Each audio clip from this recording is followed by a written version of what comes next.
नमस्कार मित्रांनो, स्वागत आहे तुमचं आपल्या या यूट्यूब चॅनलमध्ये. तुम्ही जर या चॅनलवर नवीन असाल तर सबस्क्राईब करायला विसरू नका. मित्रांनो, आज आपण बघणार आहोत हिस्ट्री ऑफ नॉवेल. नॉवेलची हिस्ट्री, नॉवेलचा इतिहास, कादंबरीचा इतिहास आपण बघणार आहोत. चला तर मग बघूयात हिस्ट्री ऑफ नॉवेल. मित्रांनो, 18व्या शतकाने इंग्लिश लिटरेचरला दोन अत्यंत नवीन प्रकार दिले की त्यातील एक आहे पिरियॉडिकल एसे आणि दुसरा आहे नॉवेल. हे दोन्ही प्रकार खास करून नॉवेलने, कादंबरीने इंटेलेक्च्युअल म्हणजे बौद्धिक, सेंटिमेंटल म्हणजे संवेदनक्षम आणि वास्तववादी क्षेत्रात आपलं लक्ष वेधून घेतलं. त्याचबरोबर वाचकांना महत्त्वपूर्ण सूचना दिल्या, ज्यामुळे ते एक हेतुपूर्ण व सदाचारी सद्गुणी जीवन व्यतीत करू शकले. प्रारंभापासूनच कादंबरीला लोकप्रियता मिळाली, त्याचबरोबर ती वाढत गेली. आज तिची ओळख सर्वात प्रभावशाली साहित्य प्रकार अशी होते. नॉवेल ही एक लाँग नरेटिव्ह फिक्शन असते, ज्यात मानवी अनुभवांचे गद्यात्मक रूपात वर्णन केले जाते. आजचा नॉवेल हा शब्द मूळ इटालियन शब्द नॉवेला वरून आला आहे, ज्याचा अर्थ होतो नवीन, न्यू. कादंबरी ही एखाद्या कथेचे निवेदन करते. तिला वेळ, स्थळ, निसर्ग, प्रवृत्ती, स्वभाव, लोक, त्यांचे मन, त्यांच्या भावना, त्यांचे हावभाव, त्यांच्या क्रिया यांनी ती नटवते, त्याला सुशोभित करते. ही तत्कालीन समाजाचे चित्र तयार करते. नाटक आणि कवितेपेक्षा कादंबरीने जीवन समजायला सोपे केलेले आहे. आधुनिक शकामध्ये, मॉडर्न इरामध्ये कादंबरीने जे साहित्यिक गद्य आहे ते ॲडॉप्ट केलेलं आहे. साहित्य प्रकार म्हणून कादंबरीला 2000 वर्षांचा इतिहास आहे. कादंबरीच्या पूर्ववर्ती भागात ग्रीक रोमान्सेस नावाचा जो कथासंग्रह आहे, जो 2ऱ्या ते 6व्या शतकादरम्यान होता, तो या लिस्टमध्ये टॉपवर होता. या आयडियल लव, आदर्श प्रेम तसेच आश्चर्यकारक साहसच्या काल्पनिक, वर्णनात्मक व आनंददायी कथा गहन अर्थाने येणाऱ्या हजारो वर्षातील क्रिएटिव्ह रायटिंग, सृजनात्मक लिखाणावर परिणाम करत राहिल्या. आधुनिक शकामधील कादंबरी साहित्यिक गद्याचा वापर करत असली तरी साहित्याचे धागेदोरे व्हर्जिलच्या इकॉलॉग्स किंवा मॅलरीच्या मॉर्टे डे ऑर्थर किंवा जॉफ्रे चॉसरच्या द कॅन्टरबरी टेल्समध्ये सापडतात. मुरासाकी शिकुबू हिची टेल ऑफ गेंजी 1010 हिचे वर्णन जगातील पहिली कादंबरी म्हणून केला जातो. युरोपियन कादंबरी ही स्पॅनिश लेखक मिग्युल डे सर्व्हेंटेस यांच्या डॉन क्विक्झोटने सुरू झाली असे समजले जाते. 1605 आणि 1615 या दरम्यान ही दोनदा प्रकाशित झाली होती. 18व्या शतकात न्यूजपेपर आले, मॅगझिन्स आले आणि त्यांनी मध्यमवर्गीयांना आकर्षित केले. या नवीन वाचकांना उच्चवर्गीयाप्रमाणे रोमान्स आणि ट्रॅजेडीमध्ये फारसा इंटरेस्ट नव्हता. त्यामुळे 18व्या शतकातील नवीन कल्पना व्यक्त करण्यासाठी नवीन प्रकारचे साहित्य उदयाला आले. 18व्या शतकाच्या नवीन साहित्याचे वैशिष्ट्य म्हणजे स्पिरिट ऑफ रिअलिझमचा वापर आणि रोमॅन्टिक फीचर्स जसे उत्साह, तीव्र भावनावेग, भाव, आवेग आणि कल्पना यांचा नकार कादंबरीसाठी या घटकाची जागा निर्माण केली. 1740 नंतर इंग्लंडमध्ये कादंबरी साहित्यिक प्रकार म्हणून उगम पावली. व्यापार व्यवसायात वाढ, औद्योगिक क्रांती यामुळे मध्यम वर्गाचा उदय झाला. अभिजन वर्ग किंवा वरचे उच्चभ्रू स्टेटस प्राप्त करणारा एक वर्ग पुढे आला. रोजच्या जीवनाचे वास्तविक चित्रण, सर्वसामान्यांचे कादंबरीत मांडलेले प्रश्न हे नवीन शिक्षित वर्गाला भावले, त्यांना ते आवडले व त्यांनी या साहित्याला रिस्पेक्टेबल रीडिंग मटेरियल म्हणून मानले, त्याचा स्वीकार केला. साहित्य प्रकार म्हणून कादंबरी हा प्रकार अशा स्वरूपात डिझाईन केला गेला, ज्यात मध्यमवर्ग, खालचा वर्ग यांच्या महत्त्वाकांक्षा, याचा आवाज, त्यांच्या इच्छा यांचे वर्णन आले आहे. मशीनचा झालेला जास्त प्रमाणात प्रसार वापर यामुळे सुशिक्षित मध्यमवर्गाला काहीतरी वाचायला वेळ मिळाला. त्याचबरोबर त्या पुस्तकांवर चर्चा करायलाही त्यांना वेळ मिळाला. नाटक आणि कविता हे दोन्ही साहित्य प्रकार दिसेनासे झाले. त्यांचा प्रभाव कमी जाणवू लागला. कादंबरीमध्ये त्याची काही वैशिष्ट्ये आणि नवीन काही वैशिष्ट्ये यात भर घातली गेली. हा प्रकार 18व्या शतकात व त्यापुढे सुद्धा प्रभावशाली महत्त्वपूर्ण साहित्य प्रकार म्हणून जाणला गेला, ज्याने सामाजिक, राजकीय आणि सांस्कृतिक घडामोडी तसेच सामाजिक प्रगती व्यापून टाकली.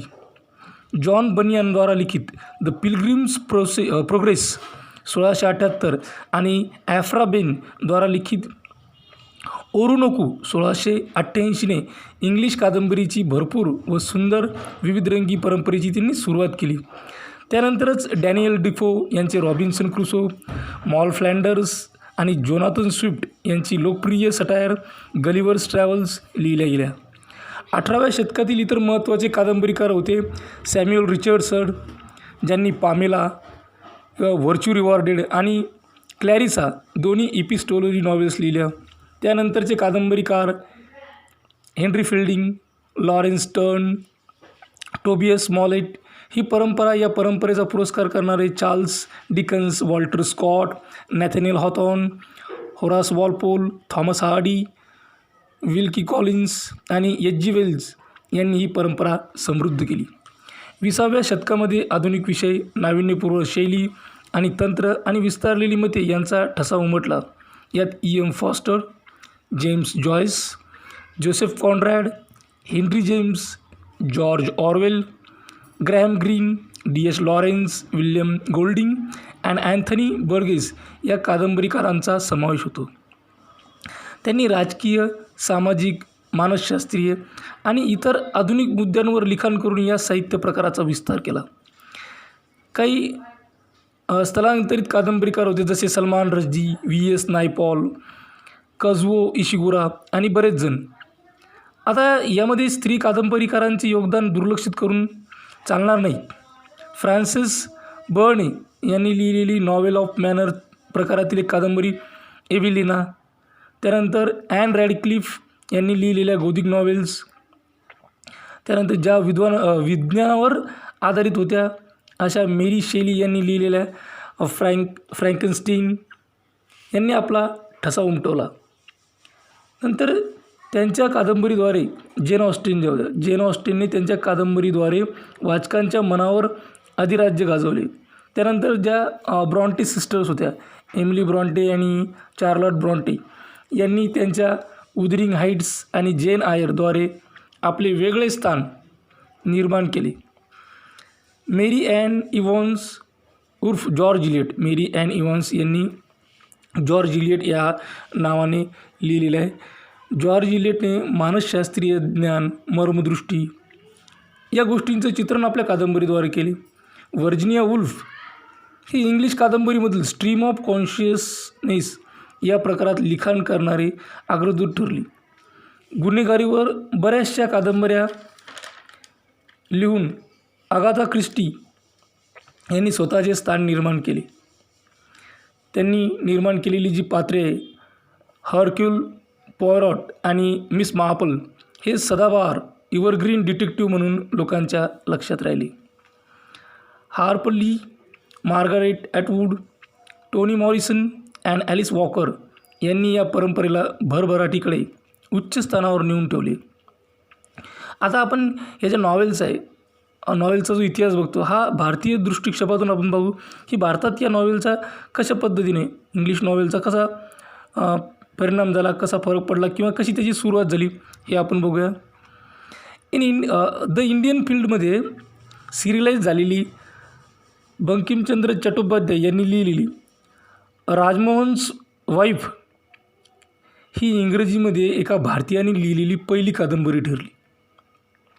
त्यानंतरच्या काळात आणखी काही कादंबरीकारांनी लिखाण सुरू करून या काळावर खुणा उमटवल्या, आपला ठसा उमटवला. या कादंबऱ्यांमध्ये राष्ट्रीयत्व किंवा सामाजिक मुद्दे वर्णन केले जायचे. मुल्कराज आनंद, R.K. नारायण आणि राजाराव या त्रिकुटाने यानंतरच्या काळावर ते आरूढ झाले. त्यांच्या लिखाणाद्वारे त्यांनी हा काळ गाजवला.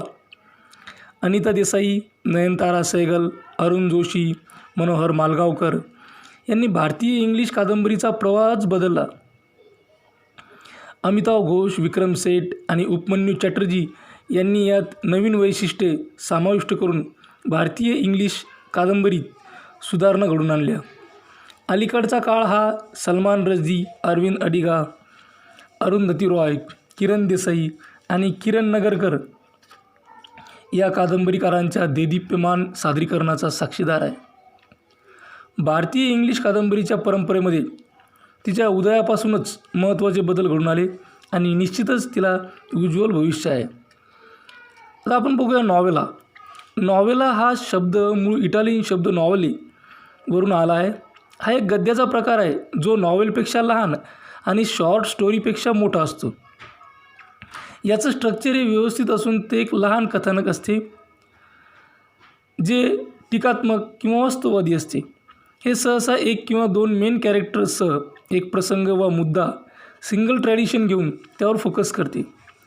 इंग्लिशमधील काही लोकप्रिय नॉवेल आहेत. जोसेफ कॉन्रॅड यांची the Heart of Darkness, Henry James यांची the Turn of the Screw, Herman Melville यांची बिली बड, थॉमस मन यांची Death in Venice, Saul Bellow यांची सीज द डे आणि जॉन स्टेबक यांची पर्ल. एलिमेंट्स ऑफ नॉवेल और novella, की novel आणि नॉवेलाचे घटक कोणकोणते त्यावर आपण थोडीशी चर्चा करूयात. नॉवेल किंवा नॉवेलासाठी 6 महत्त्वाचे घटक आहेत ते आवश्यक असतात. यासाठी हे सर्व घटक लेखकाद्वारे त्यांच्या लिखाणात एकमेकाशी संबंधित असतात. म्हणजे या 6ही घटकांचा एकमेकांशी त्या लिखाणामध्ये संबंध असतो, तो रायटरद्वारा दर्शवला जातो. पहिला घटक आपण पाहूया थीम. थीम ही असते एक मध्यवर्ती कल्पना. थीम ही कादंबरीची मध्यवर्ती कल्पना असते. हे एक तत्त्वज्ञानिक विधान किंवा सत्य असते जे घटनांचे किंवा घटना घडण्याचे वर्णनाद्वारा, कथेद्वारा आणि विशिष्ट सेटिंगमध्ये कॅरेक्टरच्या ॲक्टिंगद्वारा वाचकांसमोर ठेवले जाते. त्यानंतर आपण बघूया प्लॉट. प्लॉट म्हणजे कथानक. प्लॉट ही एक कथा किंवा घटनांचे वर्णन असते जे थीम तयार करते. हे कथानक अंतर्गत कॅरेक्टरच्या मनातील व बाह्य दुसऱ्या कॅरेक्टर व परिस्थितीशी असलेला संघर्ष यातून तयार केले जाते. प्लॉट हा साधा असू शकतो, एक प्लॉट किंवा संमिश्र बऱ्याचशा सब प्लॉटची गुंतागुंतसुद्धा असू शकते. कॅरेक्टर म्हणजे पात्रे. कॅरेक्टरायझेशन हे प्लॉटशी संबंधित असते कारण जशा घटना घडत जातात त्या पात्रांच्या वर्तनामुळे घडत असतात. कॅरेक्टर्सचे वर्णन हे अलग अलग असते, मग ते वरवरचे असेल वा खोल डीपमध्ये, शाब्दिक असेल, व्हर्बल असेल, जास्त विस्तृत असेल, लिखित स्वरूपात असेल. महत्त्वाच्या पात्राच्या प्रत्येक पैलूचं वर्णन लेखकाद्वारे केले जाते. मायनर कॅरेक्टर्सना जास्त महत्त्व दिलं जात नाही. वाचक हा संपूर्ण कादंबरीमध्ये मेन कॅरेक्टरने केलेल्या कृतींना फॉलो करण्याचा प्रयत्न करतो. या पात्राला प्रोटॅगोनिस्ट म्हणतात. प्रोटॅगोनिस्ट म्हणजे मेन कॅरेक्टर. प्रोटॅगोनिस्टचा अंतर्गत संघर्ष व इतर पात्र वा परिस्थितीची संघर्ष होत असतो आणि या सर्व गोष्टी ज्या ज्या गोष्टींसोबत प्रोटॅगोनिस्टचा संघर्ष होत असतो, ज्या कॅरेक्टरसोबत त्याचा संघर्ष होत असतो त्यांना अँटॅगोनिस्ट असं म्हटलं जातं. सेटिंग. सेटिंग हे बॅकग्राऊंड असते जेथे कथा घडत असते. सेटिंगचे विविध पैलू आहेत. यात जागा, स्थळ, काळ, वेळ, वातावरण, हवामान, जीवनशैली यांचा समावेश होतो. सेटिंगचा प्लॉट आणि कॅरेक्टर या 2 घटकांवर फार मोठा प्रभाव पडतो, परिणाम होतो. कन्फ्लिक्ट. कन्फ्लिक्ट म्हणजे संघर्ष. कथेमधील विरुद्ध बलांचा संघर्ष म्हणजेच कन्फ्लिक्ट. कथेतील संघर्षामुळे कथानकाबद्दल इंटरेस्ट निर्माण होतो, त्याचबरोबर कथानकाबद्दल उत्सुकतासुद्धा निर्माण होते. लँग्वेज किंवा स्टाईल. घडणाऱ्या घटनांचे वर्णन करण्यासाठी लेखकाकडून वापरण्यात येणाऱ्या भाषा व तंत्राच्या वापराला स्टाईल असे म्हणतात. लेखक विस्तारित शब्दावली आणि प्रभावशाली फ्रेजेसचा वापर करू शकतात किंवा कमीत कमी शब्दात लिहू शकतात किंवा त्यांचा जो हेतू आहे त्यांच्या हेतूच्या पूर्ततेसाठी दोन्ही गोष्टी मिक्ससुद्धा ते करू शकतात. तो आपलं नरेशन प्रभावी बनवण्यासाठी लिंग्विस्टिक डिव्हायसेसचा वापर करू शकतो. हे सगळे घटक नरेशनचा पोत डिसाईड करतात आणि वाचकावर प्रभाव पाडत असतात. आता आपण बघूयात types of novel. Types of नॉवेलचे प्रकार बघूयात आपण. त्यामध्ये पहिला आहे रिअलिस्टिक नॉवेल, ज्याला वास्तववादी नॉवेल म्हणतो आपण. रिअलिस्टिक नॉवेल हे असे फिक्शन असतात जे वास्तववादाचा परिणाम दर्शवतात. कधीकधी अशा कादंबऱ्यांना नॉवेल ऑफ मॅनर असे सुद्धा म्हटले जाते. या कादंबरीचे वैशिष्ट्य असते ती यातील कॉम्प्लेक्स कॅरेक्टर्स याचे उद्देश मिक्स असतात आणि सामाजिक वर्गात घट्ट बसलेले असतात. रिअलिस्टिक नॉवेलमधील पात्रे इतर पात्राशी इंटरॅक्ट करतात आणि विश्वसनीय व दररोजचे अनुभवाचे वहन करतात. त्यानंतर आहे पिकारेस्क नॉवेल. पिकारेस्क या शब्दाचा हा शब्द स्पॅनिश शब्द पिकारो या शब्दापासून आला आहे, ज्याचा अर्थ होतो विक्षिप्त. पिकारेस्क नॉवेलमध्ये प्रोटॅगोनिस्टचे ॲडव्हेंचर्स, त्याचे साहस, त्याचे धाडस याचे वर्णन केले जाते. जो एपिसोडमध्ये एक विक्षिप्त, तरेवाईक, मान नसलेला कुप्रसिद्ध व्यक्ती म्हणून वर्णन केला जातो. हिस्टॉरिकल नॉवेल, त्याला ऐतिहासिक कादंबरी म्हणू आपण, की लेखन काळाच्या अगोदरच्या काळातील वर्णन असलेली कादंबरी ही ऐतिहासिक कादंबरी असते, ज्यात इतिहास वर्णन केला असतो किंवा अगोदर घडून गेलेला काळ हा ऐतिहासिक कादंबरीमध्ये वर्णन केला जातो, दर्शवला जातो. Epistolary novel. एपिस्टोलरी हा शब्द लॅटिन शब्द एपिस्टोला या शब्दावरून आला आहे, ज्याचा अर्थ होतो लेटर, पत्र. एपिस्टोलरी नॉवेलमध्ये लेखक पत्रव्यवहार व इतर कागदपत्राद्वारे कथानक सादर करत असतो. पत्र हे एपिस्टोलरी नॉवेलचा सर्वात महत्त्वाचा आधार असला तरी या प्रकारात डायरी एंट्रीसुद्धा लोकप्रिय झाल्या आहेत. आपण यानंतर बघूयात गोथिक नॉवेल्स. या कादंबरीमध्ये भीती, गूढ रहस्य, भयानकता, अंगावर शहारे आणणारे प्रसंग, सुपरनॅचरल एलिमेंट्स,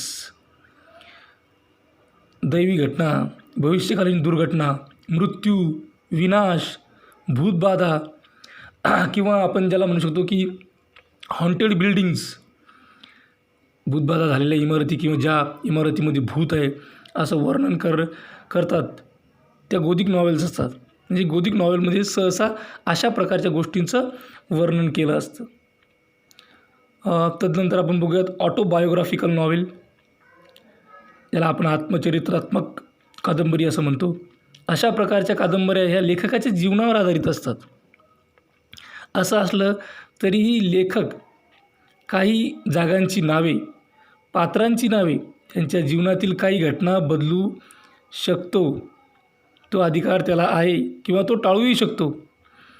ही जी कादंबरी असते ही फर्स्ट पर्सन नरेशन, ज्यात प्रथम पुरुषी म्हणतो आपण, या प्रथम पुरुषीमध्ये ती लिहिली जाते. काही ठिकाणी तशी असते किंवा काही ठिकाणी नसते सुद्धा. नंतर पाहूयात ॲलेगोरिकल नॉवेल. ॲलेगरी ही एक कथा असते ज्यात एकापेक्षा जास्त अर्थ दडलेले असतात. पण या कथेमध्ये एक वैशिष्ट्य आपल्याला सांगता येईल की ही कथा किंवा ही कादंबरी वाचल्यानंतर तिचा जो वरवरचा अर्थ आपल्याला प्राप्त होतो तो वरवरचा अर्थ वेगळा व आपण जो सिम्बॉलिक मिनिंग घेणार आहोत, प्रतिकात्मक अर्थ घेणार आहोत तो वेगळा. वरवरचा अर्थ हा सिम्बॉलिक अर्थापेक्षा फार वेगळा असतो अशा प्रकारच्या कादंबऱ्यामध्ये. प्रतिकात्मक अर्थ हा राजकीय असू शकतो, धार्मिक असू शकतो, ऐतिहासिक असू शकतो किंवा तत्त्वज्ञानविषयक असू शकतो. त्यानंतर युटोपियन और डिस्टोपियन नॉवेल. युटोपिया ही एक काल्पनिक समाज किंवा जमात आहे ज्यामध्ये आदर्श गुण आहेत. ही एक सर्वसामान्यासाठी जी कल्पना आहे, एक साहित्यिक कल्पना आहे जी सायन्स फिक्शन किंवा स्पेक्युलेटिव्ह फिक्शन, काल्पनिक फिक्शनमध्ये असते. नंतर बघूयात सायकॉलॉजिकल नॉवेल. यामध्ये प्रोटॅगोनिस्टचे अंतर्गत जीवन हे तेवढेच महत्त्वाचे असते व वर्णन केले जाते जसे दुसरे कॅरेक्टर्स किंवा बाह्य घटक महत्त्वाचे असतात. त्यानंतर stream of consciousness novel. Stream of consciousness ही फ्रेज विल्यम जेम्सनी त्यांच्या लिखाणात ही त्यांनी शोधून काढलेली. ती त्यांच्या लिखाणात प्रिन्सिपल्स ऑफ सायकॉलॉजी 1890मध्ये आलेली आहे. याचा अर्थ होतो की स्ट्रीम ऑफ कॉन्शियसनेस याचा अर्थ होतो, या फ्रेजचा अर्थ होतो विचारांचा प्रवाह. कथानकात घडणाऱ्या घटना त्यांच्या घडण्याच्या क्रमामध्ये असतात. कादंबरीकार कॅरेक्टरच्या माइंडमध्ये जशा जशा त्या घटना येतात तसे तसे नरेट करत राहतो. बिल्डन्स रोमन नॉवेल हा एक जर्मन शब्द आहे ज्याचा अर्थ होतो वाढ, ग्रोथ. फिक्शनल बायोग्राफी किंवा ऑटोबायोग्राफी ही प्रोटॅगनिस्टचे मन, बुद्धी, उत्साह, आत्मा, त्याच्या लहानपणापासून ते वयस्करपणापर्यंत असलेल्या कॅरेक्टरची वाढ याच्याशी संबंधित असते. 20व्या शतकाच्या पहिल्या हाफमध्ये पल्प मॅगझिन्स लोकप्रिय झाले, ज्यात लोकांच्या मनोरंजनासाठी चांगल्या कथा या स्वस्त पल्प पेपरवर प्रिंट केल्या जाऊ लागल्या. यातून डिटेक्टिव्ह नॉवेल्स आणि सायन्स फिक्शन यांच्यासाठी ग्राउंड तयार झाले. सायन्स फिक्शन या स्पेक्युलेटिव्ह फिक्शनचा एक साहित्य प्रकार आहे, जो काल्पनिक गोष्टी जशी futuristic setting, futuristic science and technology, space travel, time travel, parallel universe, परग्रहावरचे जीवन यांचे वर्णन होतं. सायन्स फिक्शनमध्ये बहुधा वैज्ञानिक व इतर शोधांचे परिणाम यांचे वर्णन केले जाते. मेरी शेली यांनी 1823मध्ये लिहिलेली फ्रँकेनस्टाईन ही विज्ञान व तंत्रज्ञानावर आधारित पहिली कादंबरी समजली जाते. हा साहित्य प्रकार 19व्या शतकाच्या सेकंड हाफमध्ये बहरला, नावारूपास आला. डिटेक्टिव्ह फिक्शनमध्ये हे क्राईम फिक्शन आणि मिस्ट्री फिक्शनचा एक उपप्रकार आहे, ज्यात इन्व्हेस्टिगेटर किंवा डिटेक्टिव्ह हे एकतर प्रोफेशनल असतात किंवा हौशी असतात, जे गुन्हा किंवा मर्डर यांचे इन्व्हेस्टिगेशन तपास करतात. अशाच प्रकारचे नवनवीन व्हिडिओ पाहण्यासाठी या चॅनलला सबस्क्राईब करा. जरा व्हिडिओ तुम्हाला आवडला असेल तर लाईक करा, शेअर करा, कमेंट करा. हा व्हिडिओ अत्यंत काळजीपूर्वक पाहिल्याबद्दल धन्यवाद. थँक्यू. Thanks a lot.